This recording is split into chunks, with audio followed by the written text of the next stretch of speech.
സങ്കീർത്തനങ്ങൾ അദ്ധ്യായം 12. യഹോവേ രക്ഷിക്കണമേ, ഭക്തന്മാർ ഇല്ലാതെ പോകുന്നു, വിശ്വസ്തന്മാർ മനുഷ്യപുത്രന്മാരിൽ കുറഞ്ഞിരിക്കുന്നു. ഓരോരുത്തൻ താൻ്റെ കൂട്ടുകാരനോട് വ്യാജം സംസാരിക്കുന്നു. കപടമുള്ള അധരത്തോടും ഇരുമനസ്സോടും കൂടെ അവർ സംസാരിക്കുന്നു.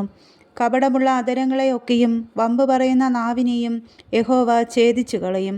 ഞങ്ങളുടെ നാവുകൊണ്ട് ഞങ്ങൾ ജയിക്കും, ഞങ്ങളുടെ അധരങ്ങൾ ഞങ്ങൾക്ക് തുണ. ഞങ്ങൾക്ക് യജമാനനാര് എന്ന് അവർ പറയുന്നു.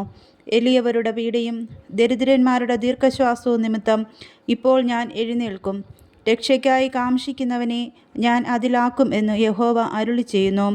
യഹോവയുടെ വചനങ്ങൾ നിർമ്മല വചനങ്ങളാവുന്നു, നിലത്ത് ഉലയിൽ ഉരുക്കി 7 പ്രാവശ്യം ശുദ്ധി ചെയ്ത വെള്ളി പോലെ തന്നെ.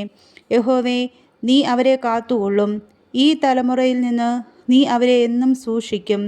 മനുഷ്യപുത്രന്മാരുടെ ഇടയിൽ വഷളത്വം പ്രബലപ്പെടുമ്പോൾ ദുഷ്ടന്മാർ എല്ലായിടവും സഞ്ചരിക്കുന്നു.